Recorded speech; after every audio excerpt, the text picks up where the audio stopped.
In a world that constantly tests your patience and peace, the power of not reacting is your guide to mastering the mind and reclaiming control over your emotions. Across 10 transformative chapters, you'll learn how to pause before responding, observe without judgment, detach from drama, and build unshakable emotional discipline. Each chapter takes you deeper into the art of inner strength, but the final one, Live Unshakably Present, holds the ultimate key. It reveals how to rise above chaos and live with lasting calm. Stay tuned, subscribe, and don't miss the next release. Your journey toward true emotional freedom starts here. Number 1. Pause before responding. There is a quiet power that exists in the space between what happens to us and how we choose to respond. That space, often measured in mere seconds, determines the quality of our relationships, the stability of our minds, and the direction of our lives. To pause before responding is not weakness. It is mastery. It is the moment when emotion meets awareness, when reaction turns into reflection, and when chaos meets calm. In that pause, we reclaim our power over words that cannot be taken back, actions that can cause regret, and emotions that can lead us astray. Every day we are presented with moments that test our composure. Someone cuts us off in traffic, a coworker criticizes our effort, a loved one speaks harshly, or life throws an unexpected obstacle our way. The natural impulse is to react, to defend, attack, or escape. This reaction is built into our biology, a survival instinct meant to protect us from threats. Yet in modern life, most of our threats are not lions or storms. They are opinions, disappointments, and inconveniences. Reacting immediately only feeds emotional fire with emotional fuel. The result is frustration, conflict, and unnecessary suffering.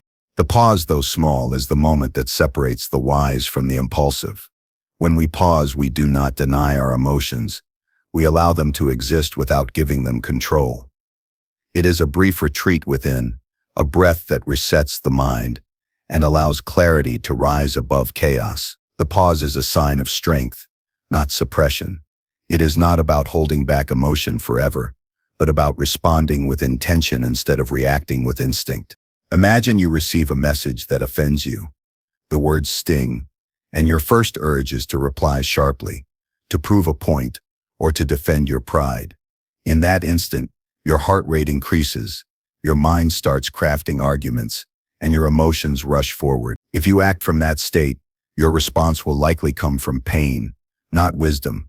But if you pause, just breathe, sit with it, and let the emotions settle, you'll find that the message changes meaning. What once felt like an attack now becomes an opportunity to understand, to stay grounded, to practice patience.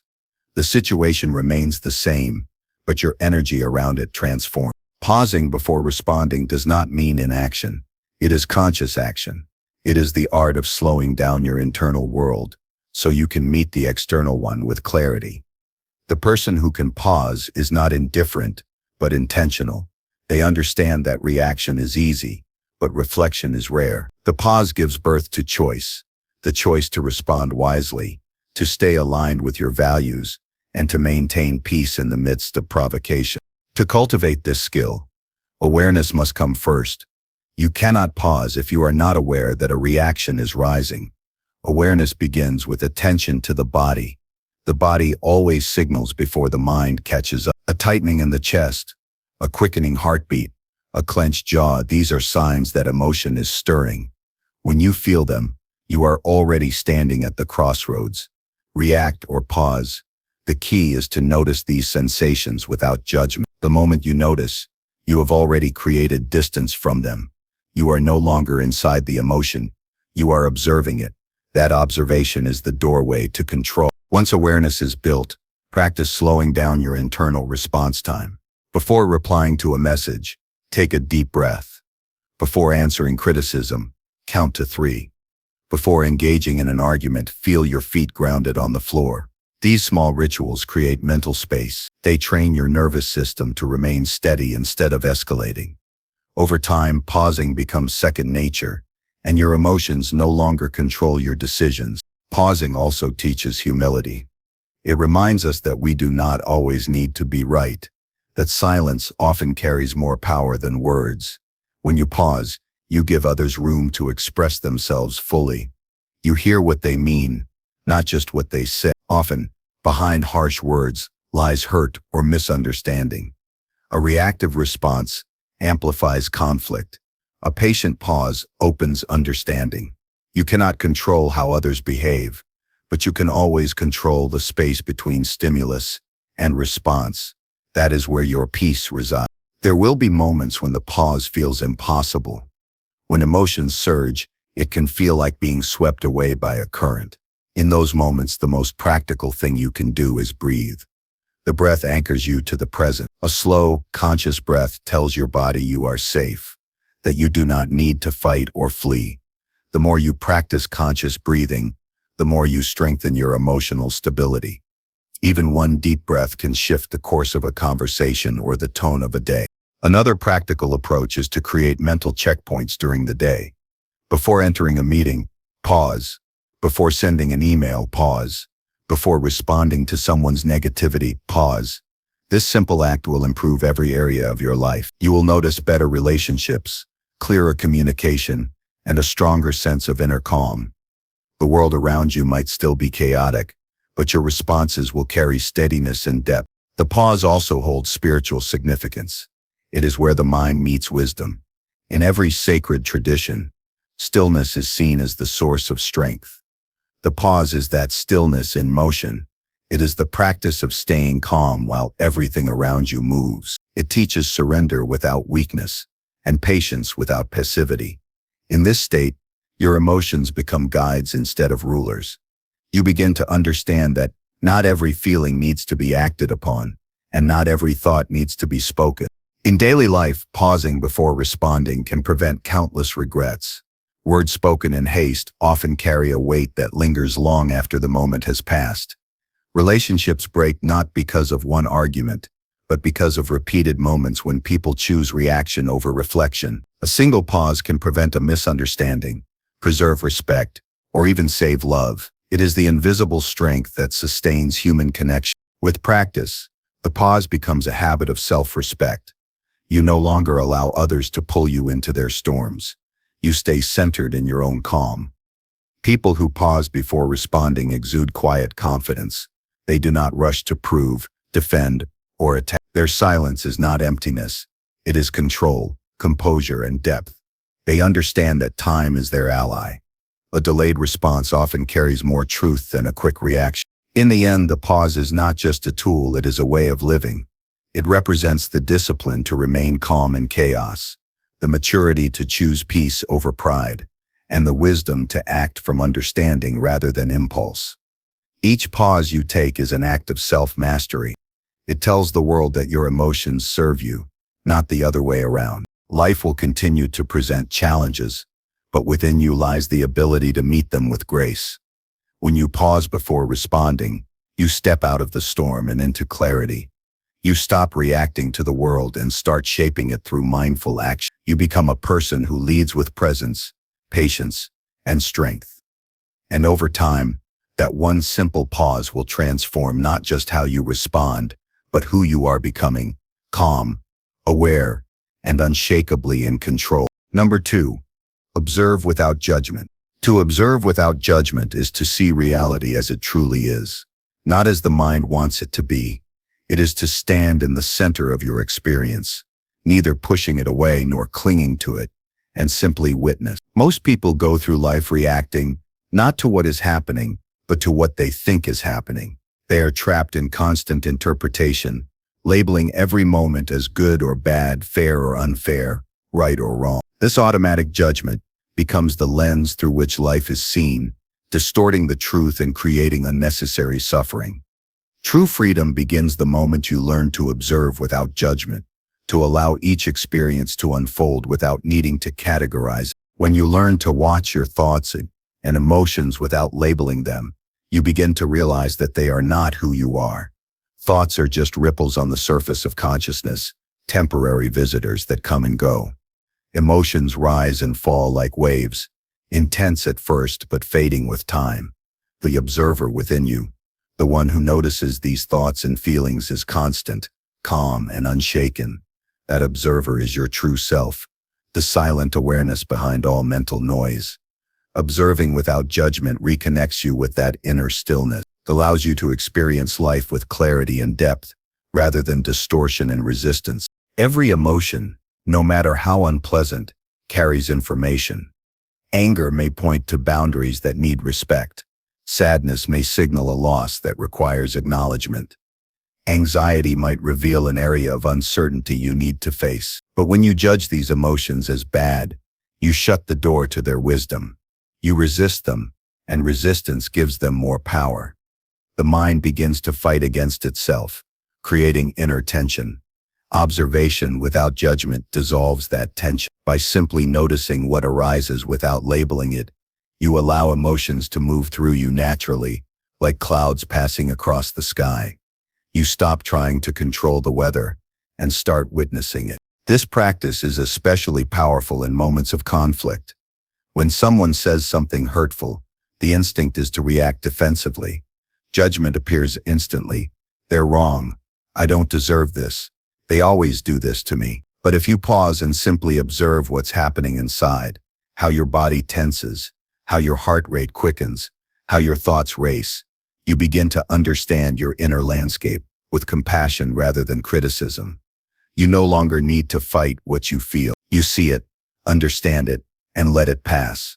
The external conflict may remain, but your inner world stays unshaken. Observing without judgment is not the same as apathy. It doesn't mean you stop caring or stop discerning what is right.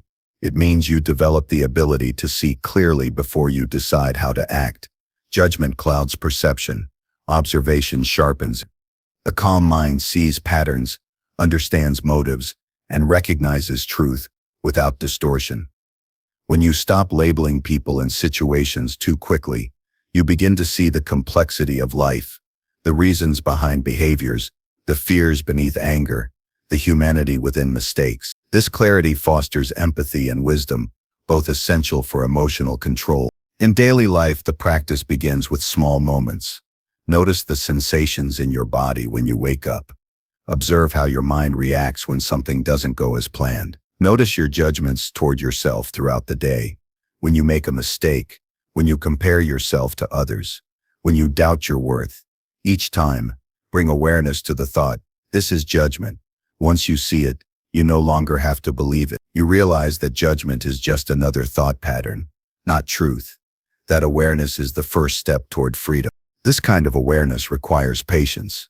The mind will often try to drag you back into stories explaining, defending, blaming, justifying.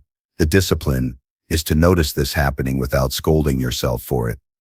The goal is not to suppress thoughts, but to see them clearly. Over time, this practice transforms how you relate to yourself. You stop being your harshest critic and start becoming your own compassionate witness. You no longer divide your inner world into good and bad. You simply recognize what is present and hold it with understanding. One of the most powerful results of observing without judgment is emotional balance. When you stop reacting to every emotion as if it defines you, you create space between experience and identity. You may feel anger, but you no longer are angry. You may feel fear, but you no longer become fearful. You are simply the witness of these passing states. This awareness makes you resilient. You stop being thrown around by temporary emotions because you know they are just visitors, not permanent residents. Observation also deepens relationships. When you stop judging others, you give them permission to be authentic.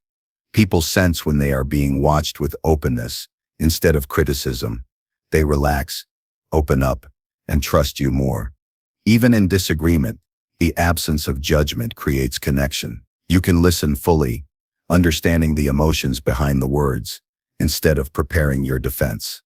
This quality of presence can transform communication. You may not always agree, but you stay centered, calm, and compassionate.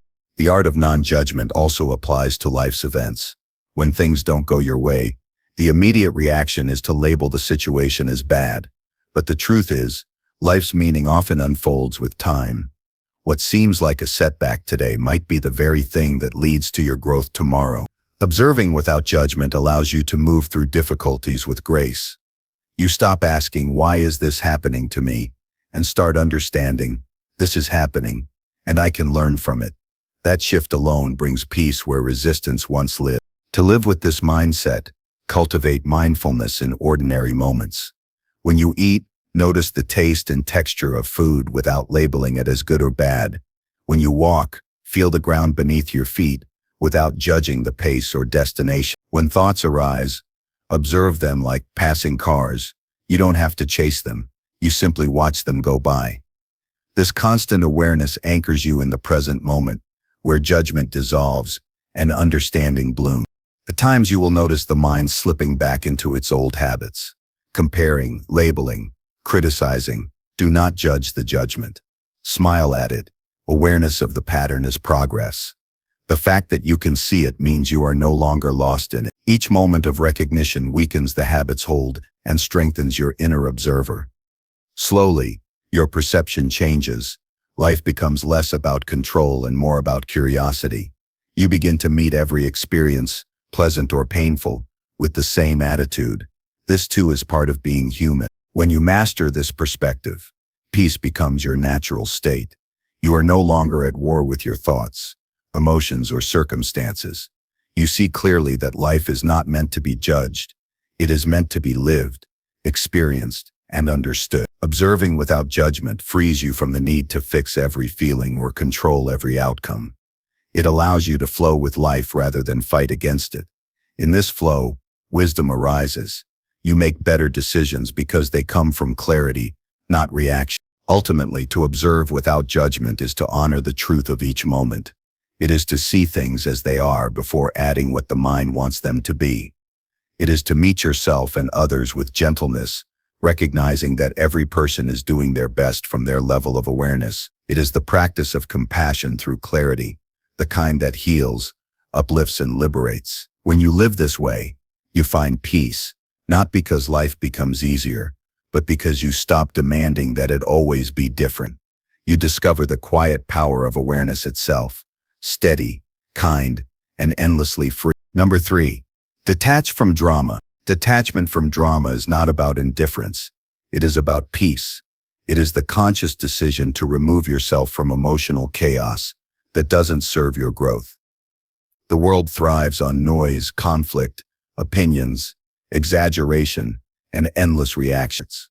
People cling to drama as if it gives life meaning, yet it only drains their energy and clouds their clarity. To detach from drama is to reclaim your mental and emotional space, to stand in calm observation while the noise of the world passes by. It is not isolation but mastery, the ability to remain centered in a world that constantly tries to pull you off balance. Drama exists because of attachment. We attach to being right, being seen, being heard, being understood. We want validation and control, and when we don't get them, emotions flare. The more we cling to stories about what should be, the deeper we sink into turmoil. Detachment begins with seeing these attachments for what they are, illusions of control. Life is unpredictable. People will say things you don't like. Situations will unfold beyond your control. When you accept that truth, you stop feeding the cycle of emotional reaction. Detachment is not running away. It's standing firm in inner stability. Every time you engage in unnecessary drama, you hand over your power. You allow your peace to depend on other people's moods, opinions, or mistakes. Detachment is the art of taking that power back. It doesn't mean you stop caring about people. It means you care from a place of strength instead of dependency. When you detach, you stop absorbing other people's emotions as your own. You begin to witness rather than participate in emotional storms. You see that most conflicts are not personal. They are projections of pain, fear, or insecurity. Recognizing this truth is freedom. To live without drama, you must first learn to recognize it. Drama disguises itself in many forms: gossip, overthinking, emotional outbursts, and endless storytelling about who's right or wrong. It feeds on attention and reaction. When you refuse to participate, it cannot survive. The simplest way to detach from drama is to stop giving it your energy. Not every argument needs a reply. Not every comment deserves an explanation. Sometimes silence is the loudest answer. Stillness is the greatest strength. When you no longer chase validation, the noise of others loses its power over you. Detachment requires emotional awareness. Pay attention to what pulls you in. Notice when you feel the urge to defend, prove, or retaliate. These are signs of attachment. In that moment, pause and ask yourself, is this worth my peace? Most of the time, it isn't. Detachment teaches you to choose your battles wisely, to invest your energy where it truly matters. You begin to see that peace is more valuable than being right, and calmness is more powerful than victory in argument. One of the deepest lessons of detachment is realizing that other people's behavior says more about them than it does about you. When someone speaks harshly or acts unfairly, it is a reflection of their internal state, not your worth. Drama pulls you in when you take everything personally. Detachment teaches you to separate your identity from external chaos. You learn to say, "This is their storm, not mine." That simple awareness breaks the cycle of emotional entanglement. You become the observer rather than the participant. In relationships, detachment brings clarity and balance. It allows love without obsession, care without control, compassion without exhaustion. When you detach, you stop trying to fix or manage others. You give them space to be themselves, and you give yourself permission to breathe. Healthy relationships are built not on constant involvement, but on mutual respect and emotional independence. Detachment strengthens connection because it removes the tension of neediness. It replaces control with understanding and dependence with freedom. Drama often begins within the mind. It's the inner storytelling that magnifies small issues into great conflicts. The mind creates scenarios, imagines motives, and replays old wounds. To detach, you must quiet this inner commentary. Observe the stories your mind tells and ask, is this true, or is this my fear speaking? Most of the time it's fear. When you stop believing every thought that passes through, mental noise loses its grip. You start to see how much of the drama you experience is self-created. True detachment begins in thought, by refusing to feed mental exaggeration. In daily life, practice simplicity. The more simple your focus, the less room drama has to grow. Do what needs to be done, speak only when it adds value, and walk away when something steals your calm. Simplicity does not mean apathy. It means prioritizing peace over chaos. People will try to pull you into their storms. They may mistake your silence for weakness or indifference. But silence is often wisdom disguised. The one who remains calm when others lose control holds true power. Detachment also involves forgiveness, not as approval of others' actions, but as a release of your emotional burden. When you hold on to resentment, you stay tied to the past, replaying the same drama repeatedly in your mind. Forgiveness cuts that cord. It frees you from the emotional cycle that keeps you stuck. You cannot move forward while carrying old battles. Detachment invites you to let go, not just of people or situations, but of the identity built around being hurt. You stop identifying as the victim and begin living as the observer of your own growth. Sometimes the greatest form of detachment is walking away. There are people and environments built on conflict, where drama is the language of connection. Staying there drains your spirit. Leaving is not abandonment, it is self-preservation. You are not responsible for fixing what others refuse to change. You can love someone and still choose distance. You can care and still protect your energy. Walking away is an act of courage that says, my peace is not negotiable. To detach from drama, cultivate inner practices that keep you grounded. Spend time in solitude, away from digital noise and constant conversation. Reflect on your triggers and patterns. Learn to find satisfaction in stillness. The more comfortable you become with your own silence, the less tempted you'll be to seek stimulation in other people's chaos. Drama loses its appeal when you find meaning in peace. Detachment also means embracing uncertainty. Many dramatic situations arise from the fear of not knowing what someone thinks, what will happen next, how things will turn out. But uncertainty is part of life. Trying to control every outcome only creates stress. When you accept that you cannot predict everything, you free yourself from the emotional roller coaster of expectation. You begin to live with openness instead of resistance, curiosity instead of fear. The practice of detachment is ongoing. You will slip into drama from time to time. Everyone does. The difference is that now you notice it sooner. Awareness gives you the choice to step out before getting consumed. Over time, this awareness becomes second nature. You begin to feel peace even in the midst of other people's turmoil. Their chaos no longer disturbs your stillness because you've learned that your calm is your responsibility, not. Ultimately, detaching from drama is about mastering the self. It is about living from the inside out, rather than being pulled by external noise. It's the discipline to remain grounded when others are reactive, the strength to stay silent when ego wants to argue, and the wisdom to walk away when peace demands it. When you detach, you become unshakable, not because the world changes, but because your relationship with it does. You no longer need to participate in every conflict or defend every opinion. You understand that peace is not found by escaping the world, but by mastering your inner response to it. In the quiet of detachment, you discover the freedom that comes from not needing to control everything.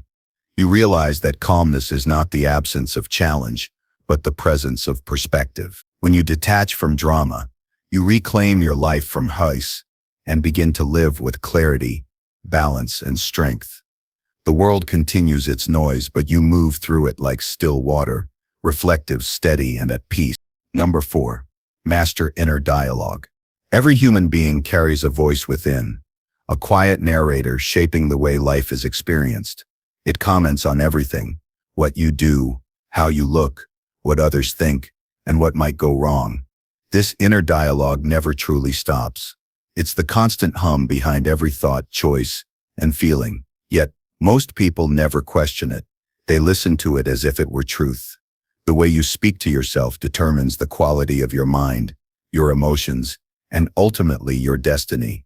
Mastering inner dialogue is mastering the unseen force that governs your entire existence. The mind can be a loyal ally or a relentless enemy. It can inspire courage or cultivate fear.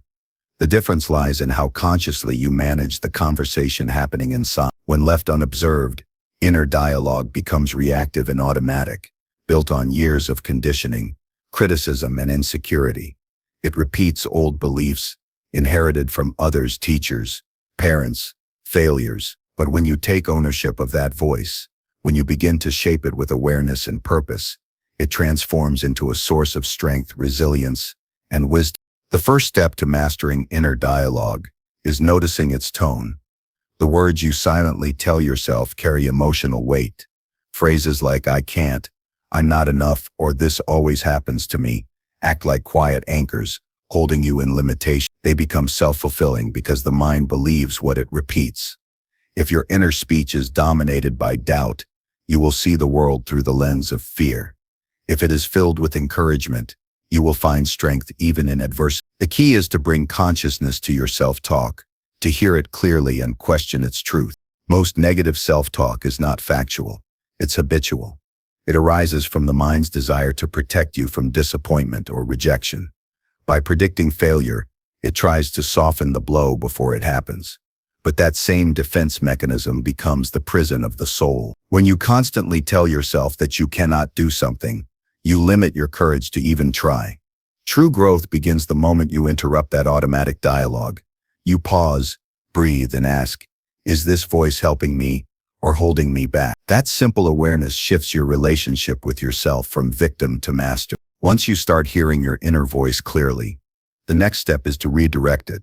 You cannot silence the mind, but you can retrain it to speak differently. Replace self-criticism with self-instruction. Instead of "I can't handle this," say "I am learning how to handle this." Instead of "I always mess things up," say "I'm improving each time I try." The mind responds to repetition. Over time, new patterns replace the old ones.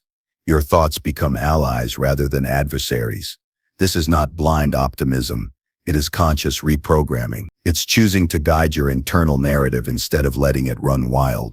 Mastering inner dialogue also requires honesty. It is not about covering pain with false positivity, but about speaking truth with compassion. When you feel fear, acknowledge it. When you fail, admit it without shame. The goal is not to avoid discomfort, but to meet it with understanding. Tell yourself, this feeling is temporary, or this challenge will teach me something valuable. Such language nurtures resilience because it accepts reality while keeping perspective. Honesty without cruelty builds emotional intelligence. It allows you to confront life as it is, not as you wish it to be. The words you use inside shape your energy outside. Your body listens to your thoughts. When your inner dialogue is filled with worry, your muscles tighten, your breath shortens, your heartbeat quickens. When your inner voice is calm and reassuring, your entire nervous system responds with ease. This is why mastering inner dialogue is not just a mental exercise, it is physical alignment.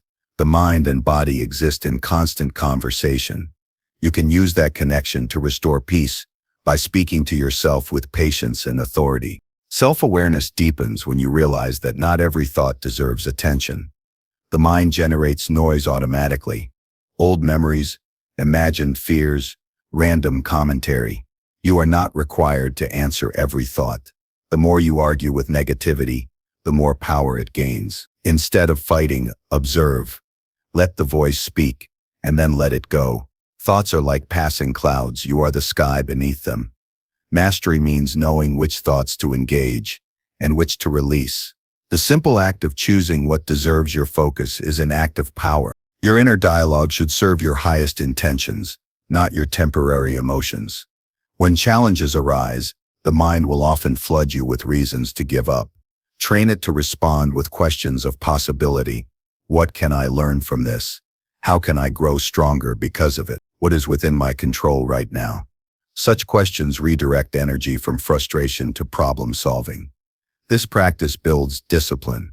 It keeps your internal world productive, even when external circumstances are chaotic. Over time, you develop an unshakable sense of stability because you no longer depend on external validation for inner calm.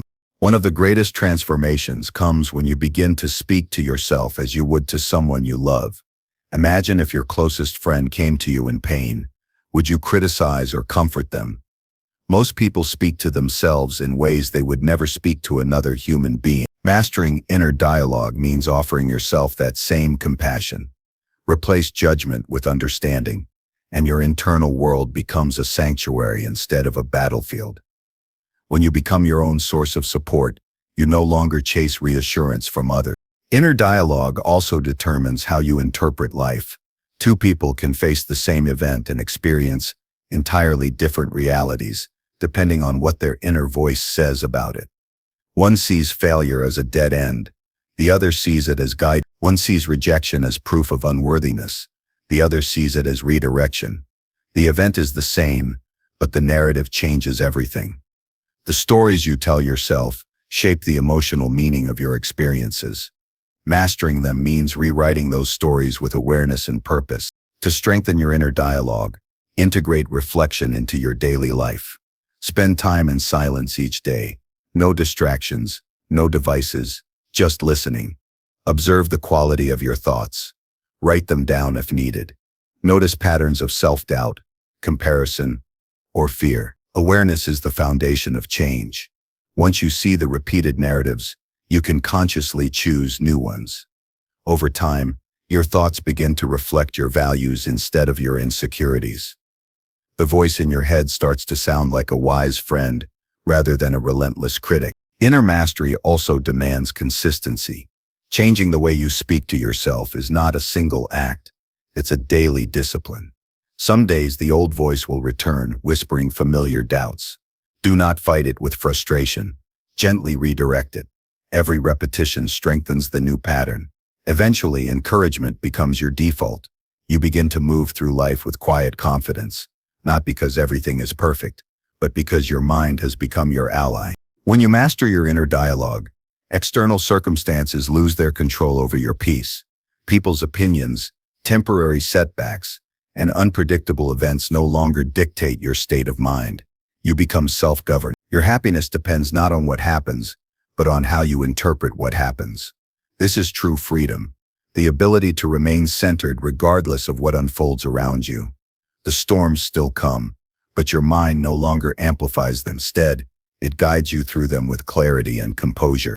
In time, your inner dialogue evolves into a steady rhythm of self-trust. You begin to believe in your ability to adapt, to learn, to overcome. You stop fearing mistakes because your inner voice no longer condemns you for them.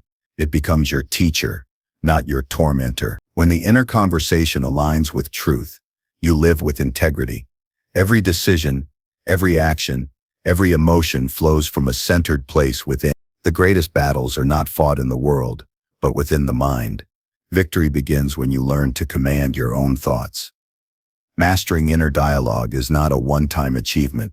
It is a lifelong journey toward peace and strength. When your inner voice becomes calm, encouraging, and wise, life changes from the inside out.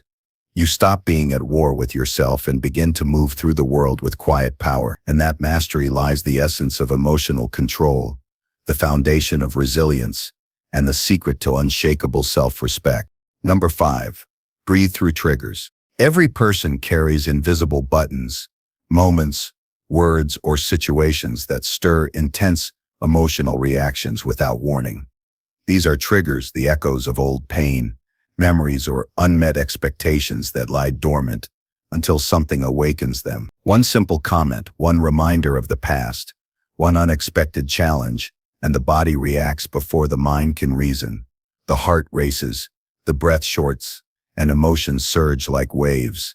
In those moments, logic disappears, replaced by pure reaction. The secret to mastering these moments lies not in resisting them, but in learning to breathe through them, to use the breath as an anchor when everything inside feels unstable. Breathing through triggers is not just about calming down. It is about regaining command over your nervous system. When the body feels threatened, even emotionally, it enters survival mode. The mind interprets the situation as danger, activating the same mechanisms that would respond to a physical threat. The pulse quickens, muscles tighten, and breath becomes shallow. This automatic response can make minor inconveniences feel like crises, and emotional discomfort feel unbearable. The breath is the key that unlocks this tension. It is the bridge between body and mind, the one function you can consciously control to influence your emotional state. When a trigger appears, the instinct is to fight or flee, but the wiser approach is to pause and breathe. The first conscious breath taken during emotional activation is a signal to the brain that you are safe, that you are not under physical attack. The body begins to shift from reactivity to regulation. One slow inhale tells your nervous system that you can handle this moment. One slow exhale releases the pressure building within. It sounds simple, yet this small act changes everything. It transforms reaction into response, chaos into clarity. Breathing is not a passive act. It is a form of power. Every deep breath you take is a declaration of control, a reminder that you are not your emotions but the one who experiences them. It allows you to create space between stimulus and response, between the fire of feeling and the calm of awareness. You cannot think your way out of a trigger. The mind is too entangled, but you can breathe your way out of it. The breath grounds you in the body, in the present, away from the stories the mind wants to replay. When anger, fear, or sadness rises sharply, take 3 deliberate breaths. Inhale through the nose and feel the air expand your chest. Hold for a brief moment, not to control but to connect. Then exhale slowly through the mouth, as if releasing something heavy. With each breath, you reclaim space inside yourself. This practice is not about suppressing what you feel. It is about making room for it without being consumed. The breath does not erase emotion. It softens its edge. It allows you to observe rather than drown. Breathing through triggers also means giving the body permission to release what it has been holding for years. Many triggers are not about the present. They are unhealed memories stored in the nervous system. When something familiar awakens that memory, the body reacts as if the old pain is happening again. Conscious breathing helps dissolve this tension gradually. It teaches the body that the past is over and that this moment is safe. Each breath becomes a gentle teacher, showing the nervous system that calm is possible even in discomfort. This practice requires awareness. Triggers often appear quickly and without warning. You may feel irritation rise in a conversation, disappointment in rejection, or anxiety and uncertainty. The goal is to notice the early signs, the tightening jaw, the shallow breath, the heat in the chest. The moment you notice, breathe. The earlier you intervene, the easier it becomes to stay centered. Over time, you start catching triggers at their whisper instead of their roar. That awareness turns emotional storms into manageable waves. Breathing through triggers also develops emotional intelligence. It trains you to pause before reacting, to feel before speaking, to respond with intention instead of impulse. Most conflicts escalate because people act while still emotionally flooded. A few calm breaths before responding can prevent unnecessary damage. In relationships, this single skill can change everything. When one person chooses to breathe instead of react, communication transforms. The energy shifts from confrontation to understanding. Breathing gives space for empathy to arise, for the mind to see clearly beyond the heat of the moment. There is a quiet discipline in this practice. It requires humility to step back from reaction and meet emotion with stillness. The ego wants to speak, defend, or fight. The breath asks you to listen to yourself first. It reminds you that not every surge of emotion requires action, that sometimes the most powerful move is to stay still until the wave passes. Breathing through triggers is a form of self-respect. It means valuing your peace over your pride. It's the recognition that calmness is strength, not suppression. Practical consistency builds mastery. Throughout the day, practice deep breathing even when calm. The nervous system learns through repetition. If you only breathe consciously when triggered, the body will struggle to remember in chaos. Make it a habit. Slow breaths when waking up, before meals, during transitions. This builds resilience. Then when emotional tension arises, your body already knows what to do. It remembers the rhythm of calm. Breathing becomes your automatic response instead of panic. It's important to understand that triggers are not your enemies. They are messengers pointing toward areas that still need healing. Breathing allows you to listen to them without judgment. Instead of asking, "Why is this happening again?"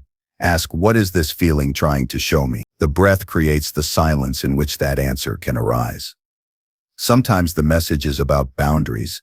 Other times it is about self-worth or forgiveness.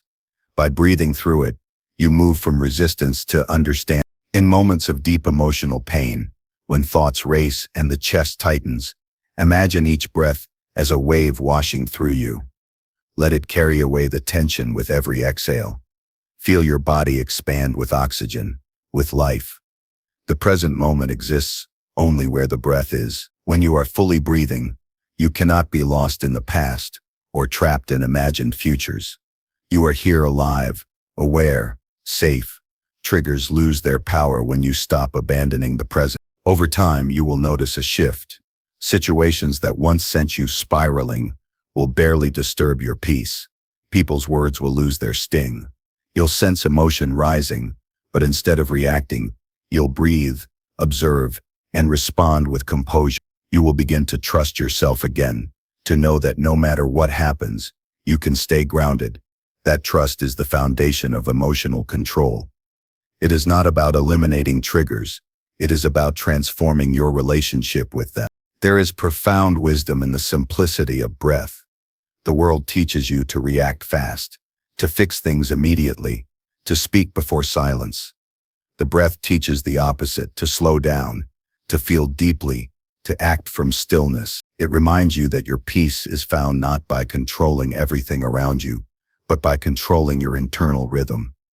The more you connect with your breath, the less life can pull you away from yourself. Breathing through triggers is an act of returning home to your body, your awareness, your center.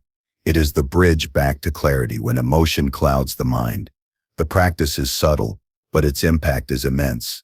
Each time you choose to breathe instead of react, you rewrite your emotional patterns. You teach yourself that discomfort is survivable, that peace is always available, and that control begins from within. Eventually, the breath becomes more than a tool. It becomes your way of being, a quiet reminder that no matter what happens, you can always come back to calm, one breath at a time. Number 6.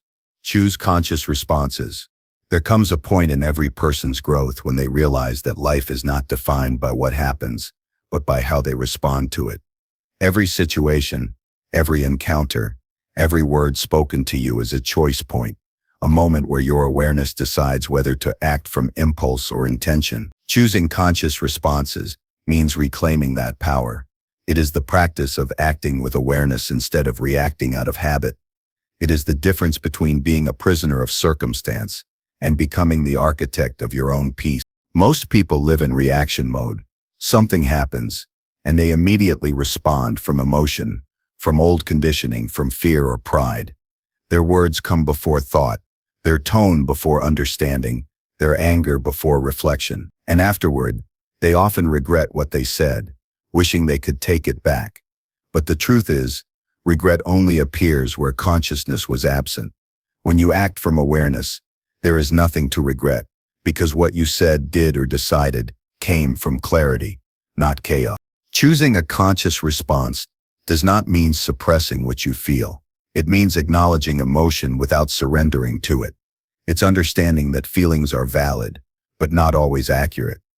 Anger may arise, but you do not have to become angry. Fear may whisper, but you do not have to obey it. The moment you create distance between feeling and action, you step into mastery. That pause, that brief silence before you respond, is where your wisdom lives. It's where choice replaces compulsion.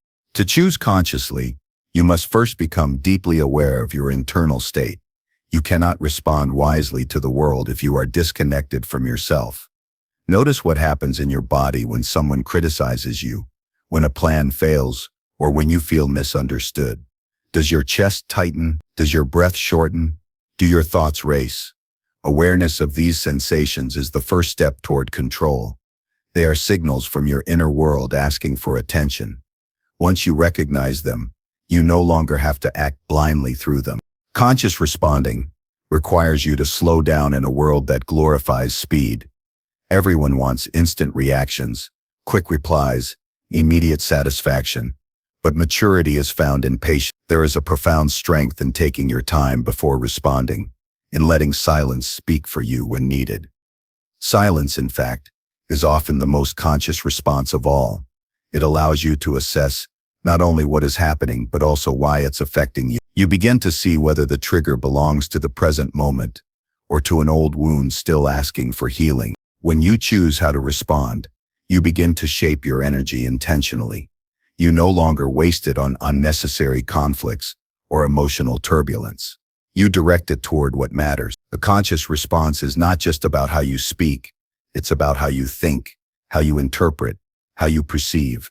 For example, when someone disrespects you, you can either see it as an attack that requires defense or as an opportunity to practice composure. The event is the same, but your response defines the outcome. One path leads to turmoil, the other to inner stability. To build this skill, begin with small moments.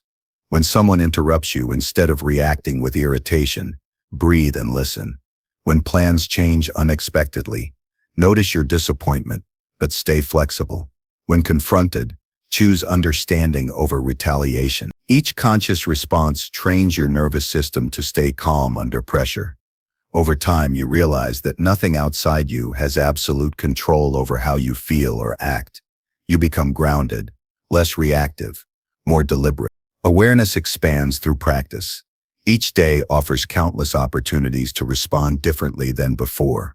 When you wake up late, when someone cuts you off in traffic, when a colleague disagrees with you, these are all tests of awareness. The ego wants to prove itself right, to defend, to dominate. But the conscious self seeks peace, not victory. It asks, will this reaction serve me? If the answer is no, it chooses differently. This level of awareness transforms ordinary life into a daily meditation. You begin living not by accident, but by intention. Choosing conscious responses also shifts the way you relate to others.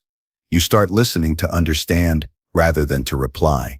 You stop taking everything personally, realizing that most people act from their own pain or fear, not from malice. When you respond with consciousness, you no longer mirror someone else's negativity. You reflect back calmness. Your composure becomes contagious. Others feel safer around you because your energy doesn't fluctuate with every storm. You become a stabilizing force, a quiet example of strength through self-mastery. This practice does not mean being passive, Conscious response is active, not indifferent. It means engaging fully with awareness and dignity. Sometimes, the conscious response is assertive, drawing boundaries where needed. Other times, it is compassionate, choosing kindness over pride. What matters is that the action arises from presence, not from the automatic pull of emotion. You are no longer driven by fear or ego. You are guided by clarity. That is true power, the ability to act with full awareness, no matter what is unfolding around you. To respond consciously, you must also learn to detach from outcome. Many reactions stem from the desire to control what happens next, to make someone agree, to fix a situation, to win approval. Conscious action, however, focuses only on what you can control, your own behavior. The rest is not yours to manage. This surrender brings peace because it releases you from the illusion of control. You act wisely, and then you let life unfold as it will. There will be moments when you fail, when emotion wins for a while. That's part of the process. The goal is not perfection but awareness. When you catch yourself reacting unconsciously, pause, reflect, and reset. Every realization, even after a mistake, strengthens your awareness for next time. The more you practice, the quicker you recognize when you are slipping into old patterns. Eventually, what used to take effort becomes natural. Conscious response becomes your default mode of living. This practice also nurtures inner peace. When you no longer overreact to life's ups and downs, you conserve emotional energy. You stop reliving every argument, stop replaying every mistake in your mind. You begin to trust yourself more deeply, knowing you can handle whatever comes with grace. That quiet confidence radiates through your actions, words, and presence. People sense your stability even when you say nothing. It's not arrogance, it's alignment. The art of conscious response is a spiritual discipline disguised as daily behavior. It teaches humility, patience, and awareness. It dissolves ego's need to always be right and replaces it with the desire to be at peace. When you respond consciously, you are not abandoning your feelings. You are guiding them wisely. You are telling your emotions that they are allowed to exist, but they are not allowed to control you. This way of living changes everything. Relationships become more harmonious. Work becomes less stressful. The mind becomes quieter. You start seeing the space between stimulus and response as sacred ground, the place where your freedom lives. Every time you choose awareness over impulse, you expand that space. You make it wide enough to fit wisdom, compassion, and self-control. In the end, choosing conscious responses is about honoring your higher self. It's about acting from the part of you that is calm, even in chaos, patient even in provocation, and kind even in misunderstanding. This is not weakness. It is mastery. It is the mark of someone who has learned that true strength is not found in domination, but in restraint. It is the realization that peace is not given by the world. It is created through your own awareness.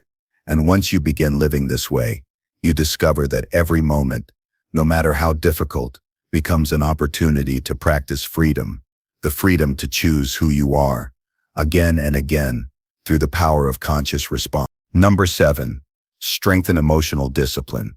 Emotional discipline is the invisible armor of a steady mind.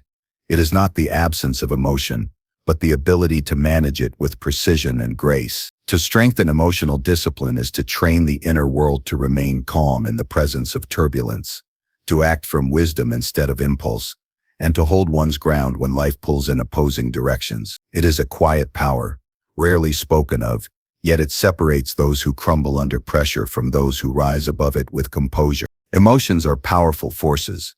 They color perception, shape judgment, and influence every decision made.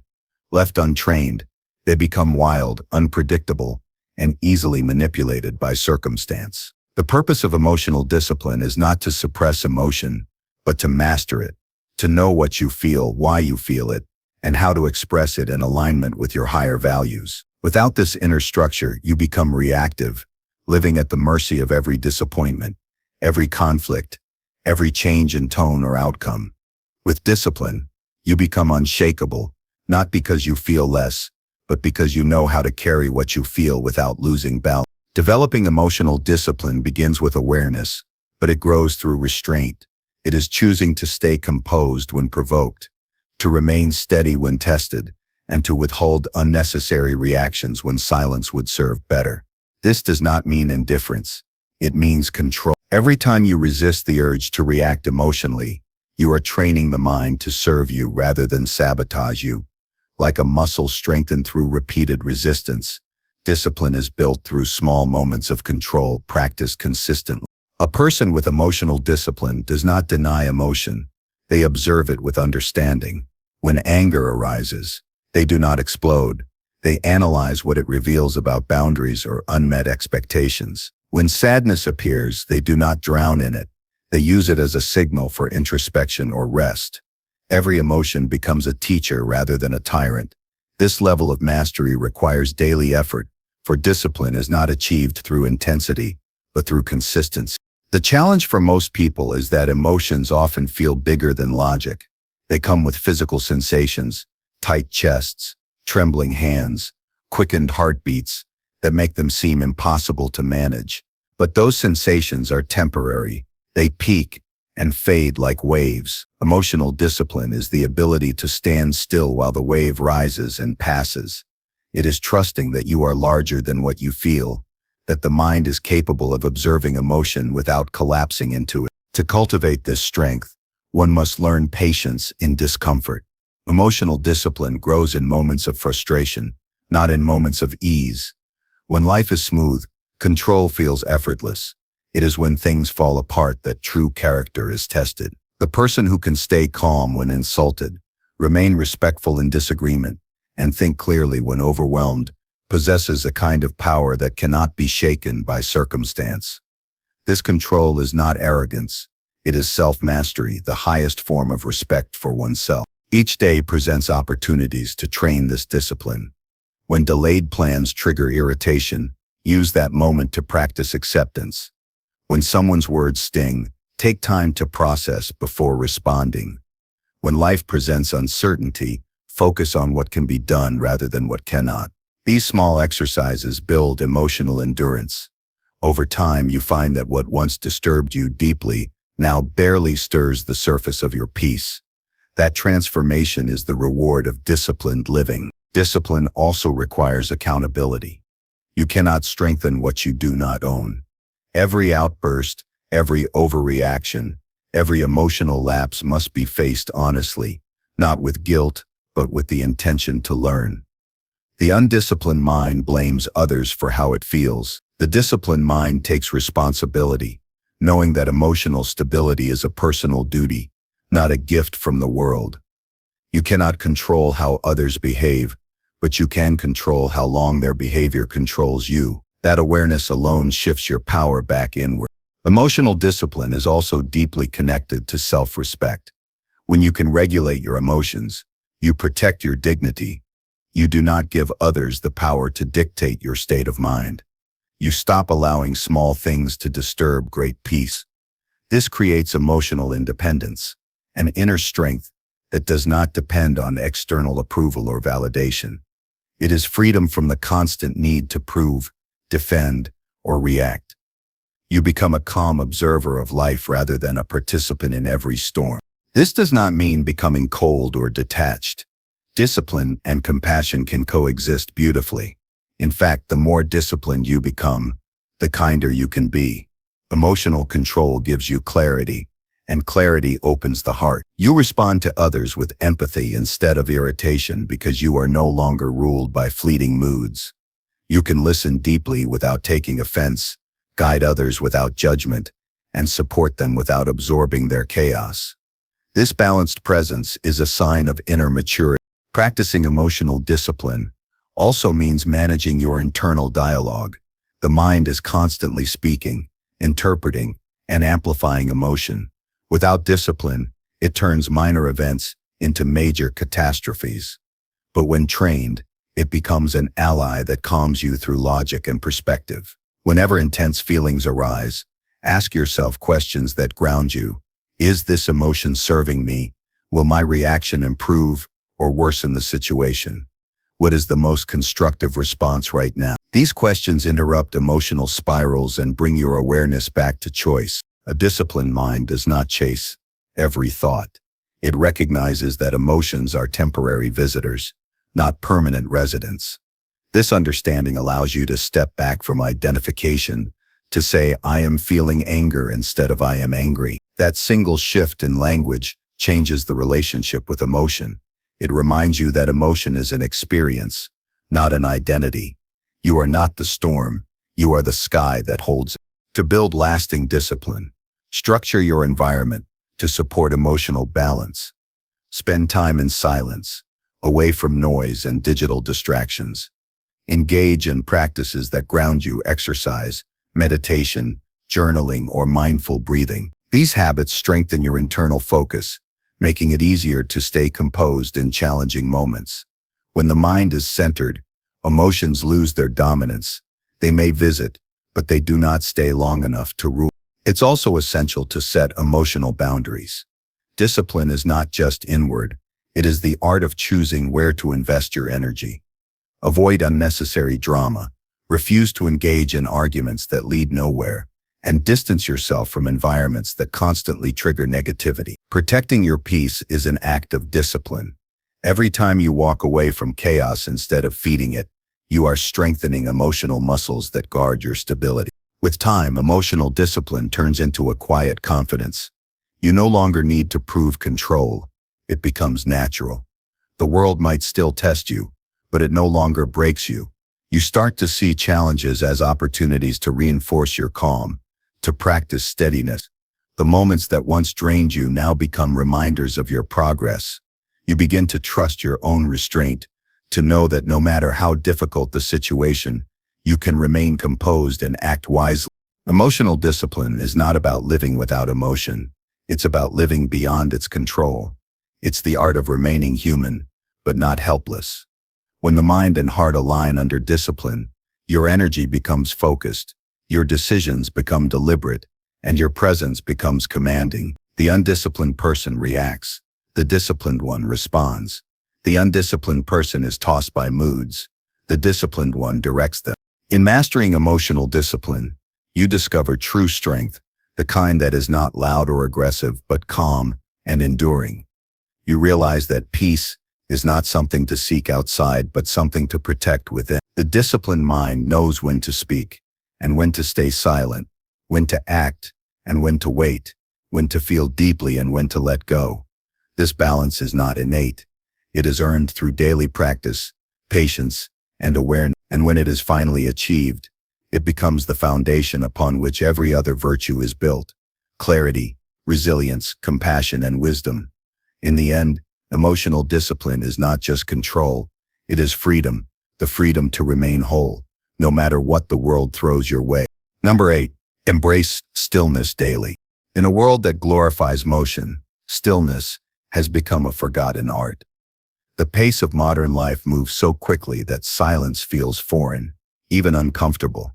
Yet within that discomfort lies the greatest key to inner peace and emotional mastery. To embrace stillness daily is to make space for the mind to breathe, for the heart to realign, and for the soul to remember its own strength.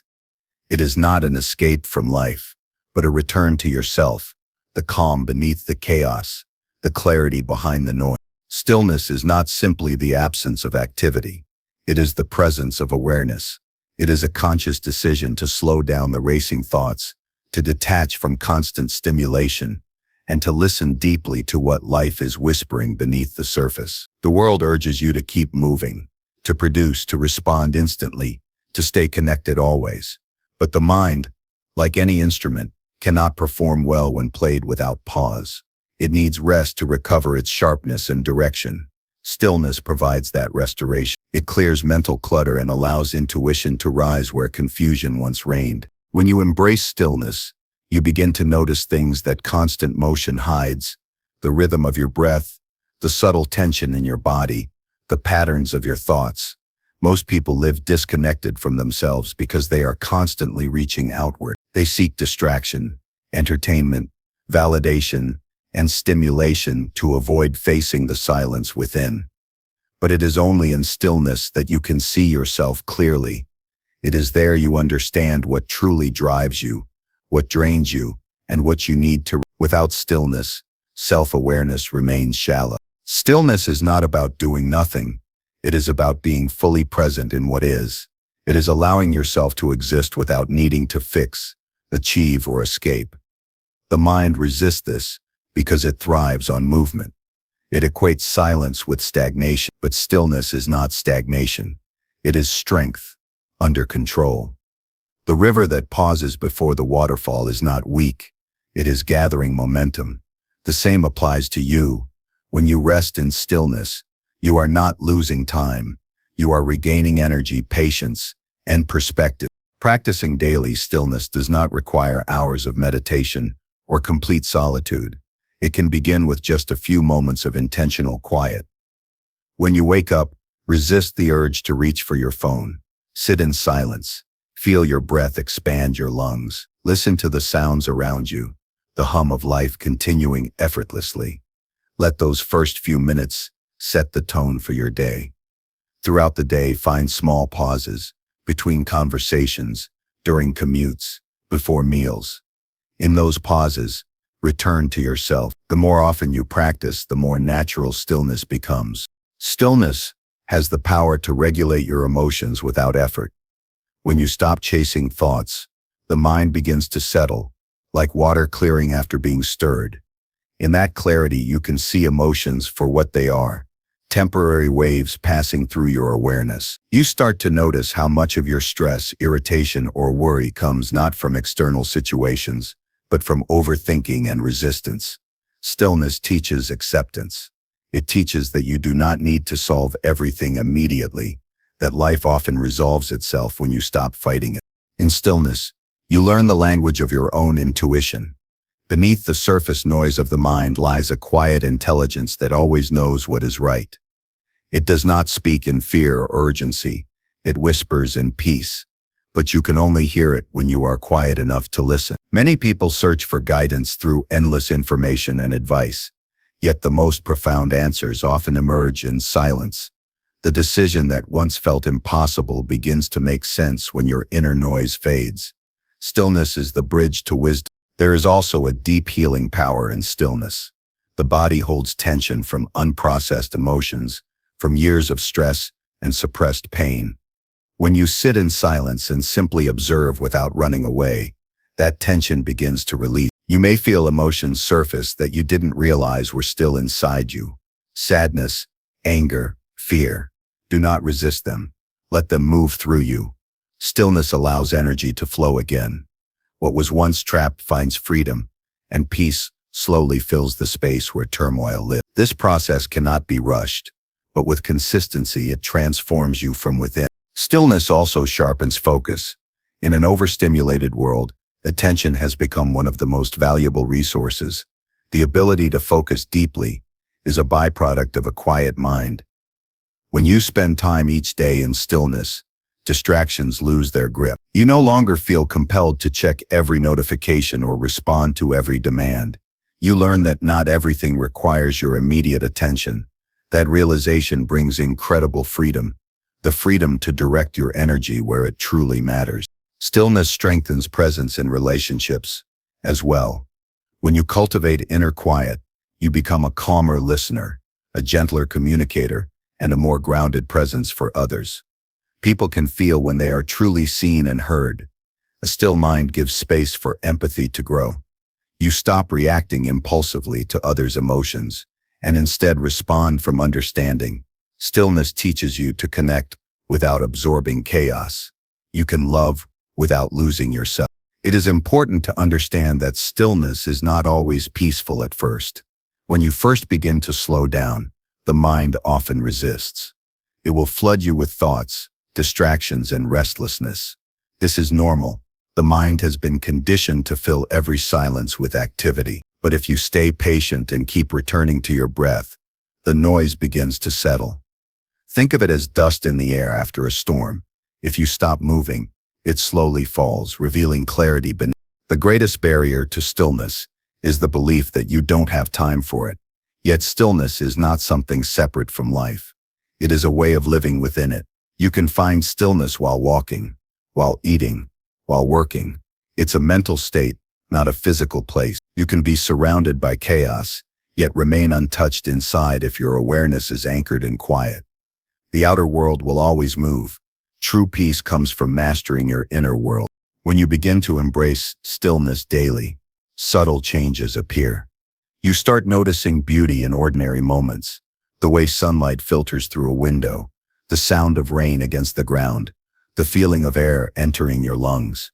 You become more patient, less hurried. You stop trying to rush through life and begin to experience it more fully. Anxiety loses its hold because you no longer live in constant anticipation of what's next. You live now, in this breath, in this heartbeat. Stillness also deepens gratitude. When you pause long enough to simply be, you see how much there is to appreciate. The mind's constant chase for more begins to soften. You realize that peace was never something to acquire. It was something to note. Every quiet moment becomes a reminder that life itself is enough. Embracing stillness is not a practice for escape, but for empowerment.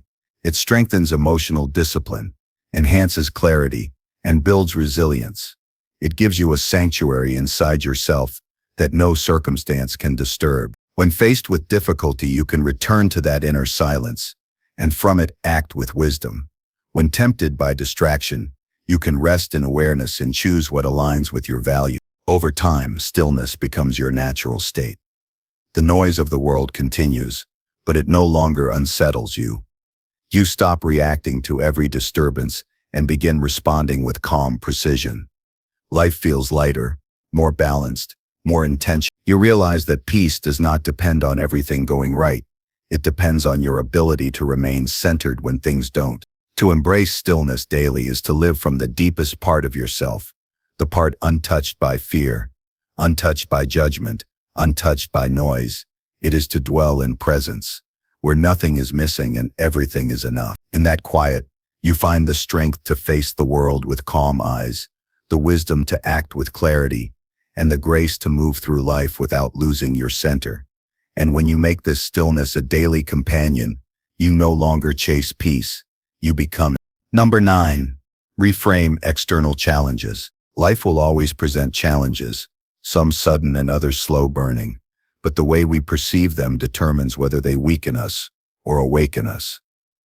When you learn to reframe external challenges, you stop seeing life as something happening to you and begin to see it as something happening for you. Every difficulty becomes a mirror showing where your strength lies, where your patience falters, and where your understanding deepens.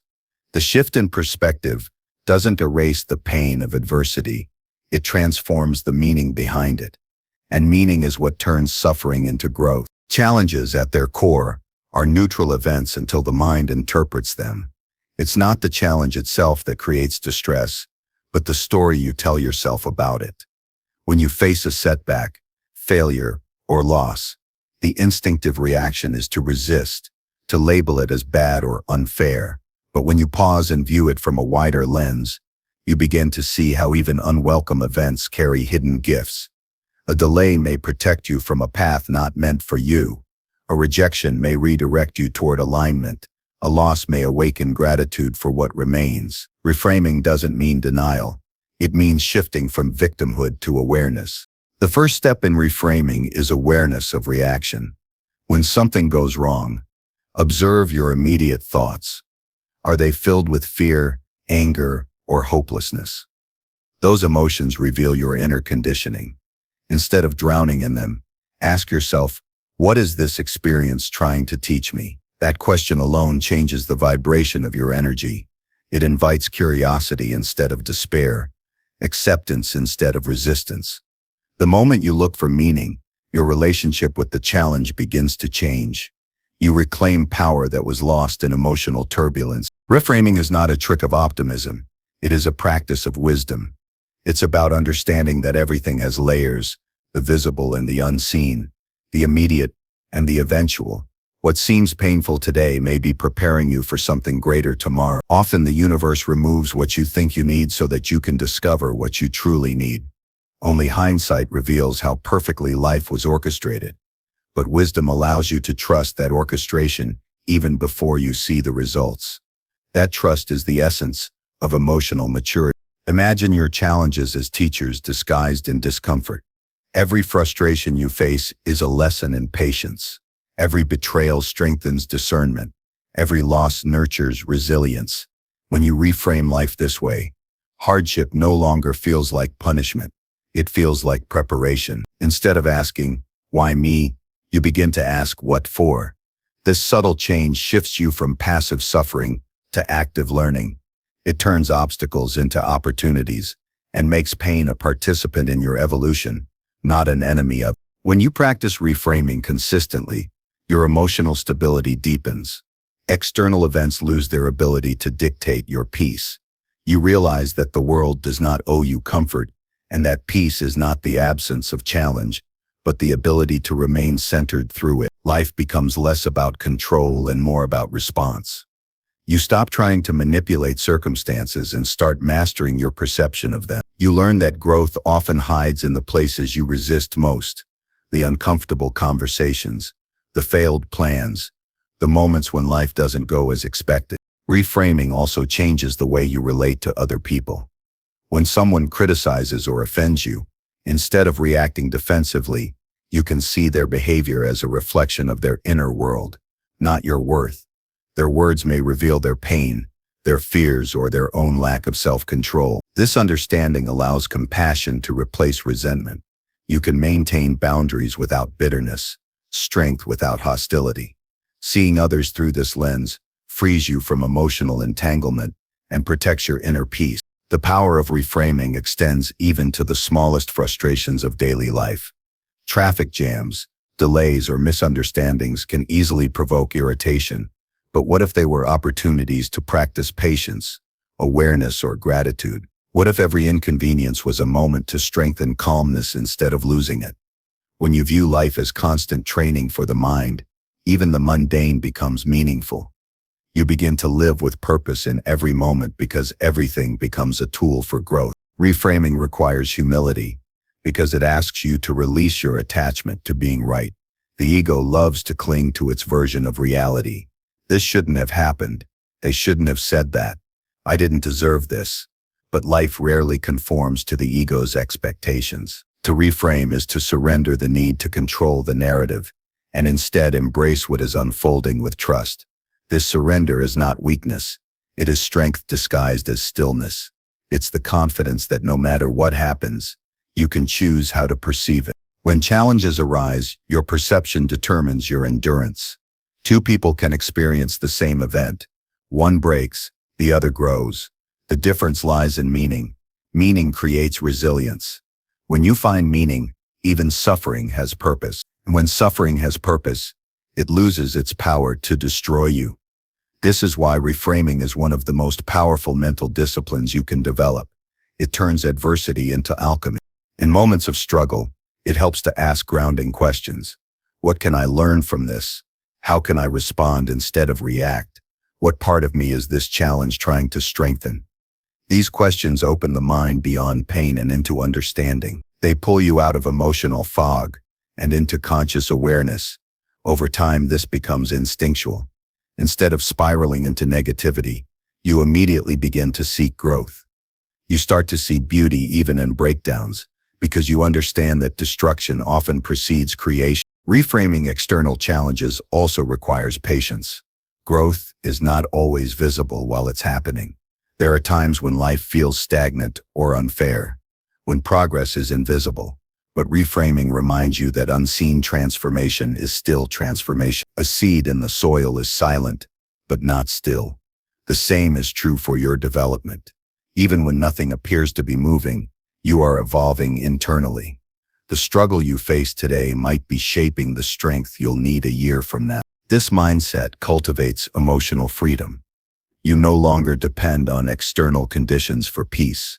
You stop chasing perfect circumstances and begin to cultivate perfect perspective. The world becomes your mirror, not your master. Every situation, whether pleasant or painful, becomes an invitation to practice awareness. You realize that life's true power lies not in what happens, but in how you interpret what happens. Over time, reframing transforms not just how you think, but who you are. You become more grounded, patient, and wise. You stop fearing challenges because you trust your ability to alchemize them into lessons. You see that nothing truly bad can happen to you if every experience is fuel for your growth. This shift builds a quiet confidence, a knowing that you can walk through fire without being consumed, because your perception turns heat into light. As you reframe more often, gratitude naturally expands. You begin to appreciate not just the easy moments, but also the difficult ones, because they've shaped your character. You start to thank the challenges that once broke you, because they also built you. Life becomes less of a struggle and more of a sacred dialogue between your soul and experience. Every challenge is a question from life. How will you see me? Your answer, your perception, determines the lesson you receive. When you live with this awareness, even chaos becomes a kind of order. You understand that everything has purpose, even if you can't see it yet. Reframing doesn't make life easier. It makes you stronger. It doesn't remove pain. It gives it meaning. It doesn't eliminate uncertainty. It teaches you to walk through it with grace. Ultimately, reframing external challenges is not about changing the world. It's about changing your relationship with it. When you learn to reinterpret difficulty, you discover that peace isn't found by avoiding storms. It's found in learning how to dance within them. And when you master that, no external force can shake your internal foundation. You become unshakable not because life stops testing you, but because you have learned to see every test as part of your transformation. Number 10, live unshakably present.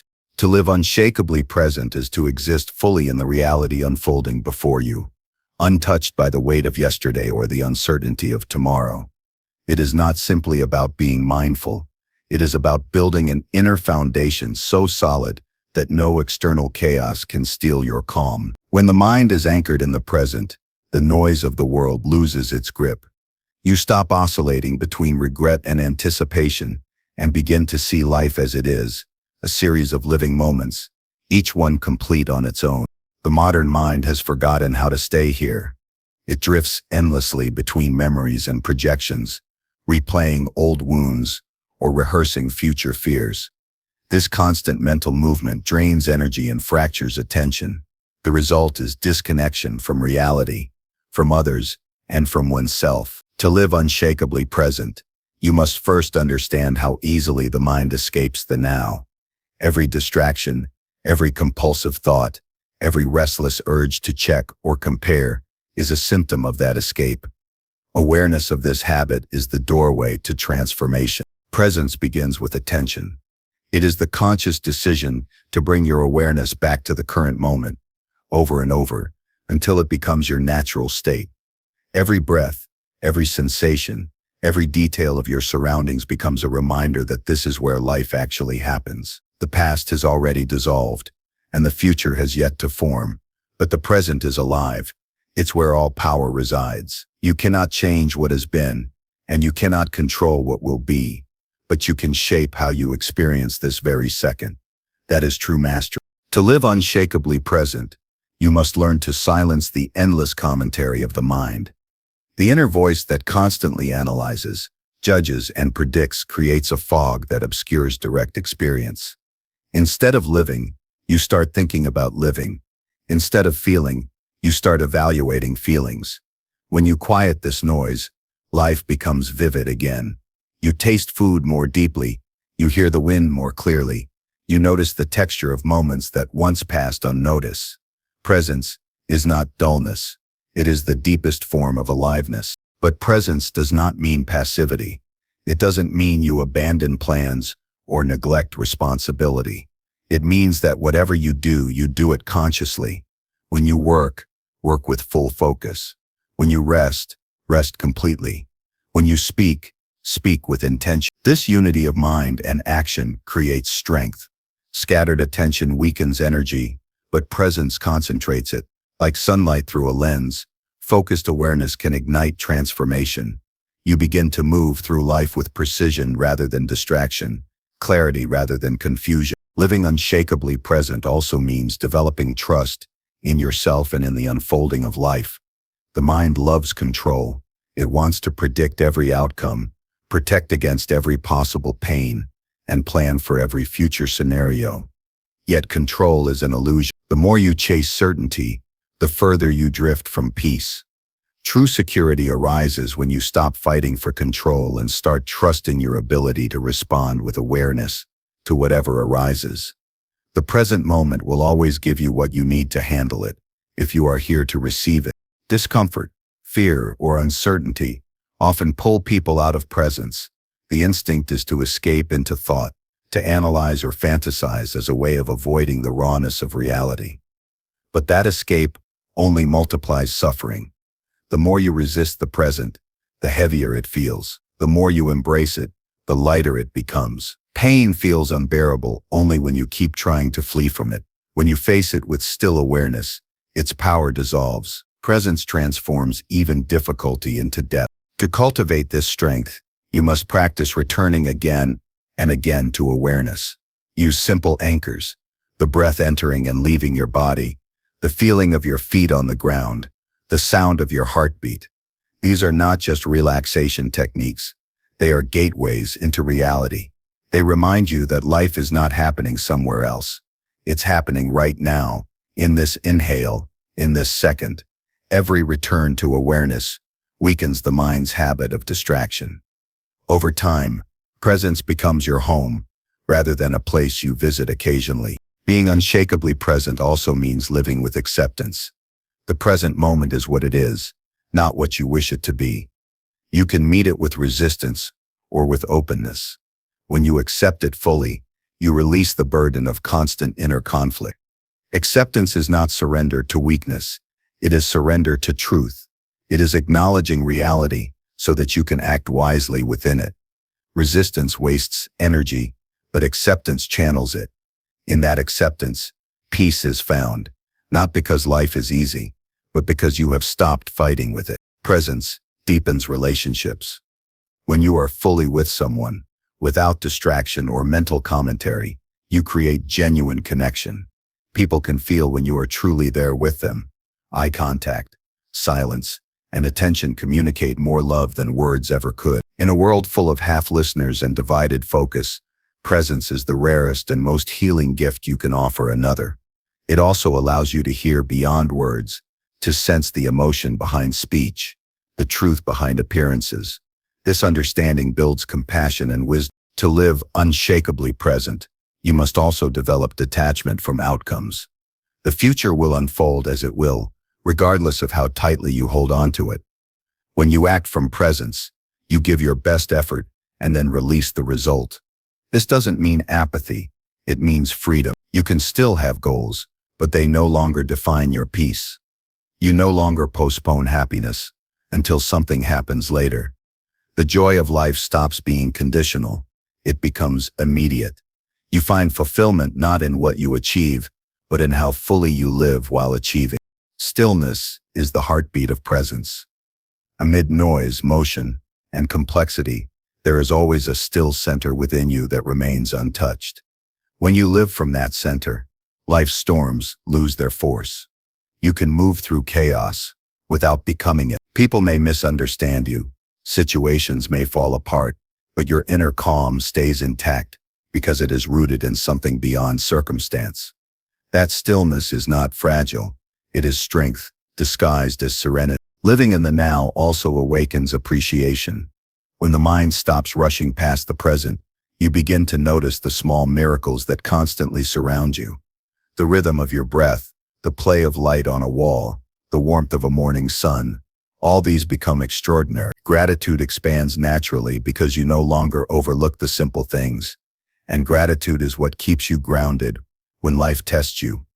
You can lose possessions, status, or comfort, but the ability to be thankful keeps you abundant in spirit. Living unshakably present does not mean you are never shaken. It means that when life shakes you, you return to awareness instead of collapsing into fear.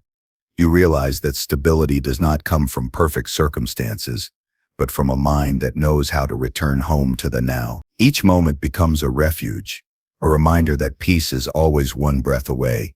You stop chasing calmness and begin to embody it. This state of being cannot be achieved through force or intellectual effort. It must be lived. Presence is not something you acquire. It's what remains when you stop being lost in thought. It's the natural clarity that appears when you cease to wander between what was and what might be. When you live this way, time feels spacious, and life becomes lighter. Every action becomes meaningful because it is done with awareness. You stop merely surviving and start truly existing. Eventually, presence becomes more than a practice. It becomes your identity. You no longer define yourself by your past, your roles, or your fears. You see yourself as awareness itself, unchanging beneath the surface of all experiences. Joy and sorrow come and go, but the observer within remains still. This realization gives rise to unshakable peace. Nothing external can uproot it, because it doesn't depend on externals. It lives in the timeless now. To live unshakably present is to realize that this very moment is enough. You no longer wait for life to begin later. You stop believing peace will arrive after achievement, love after success, or rest after struggle. You see that everything you've ever been searching for, clarity, strength, freedom, exists here, within this breath, this heartbeat, this now. When you truly live that truth, you become untouchable by chaos, unbroken by time, and deeply alive in every second you're given.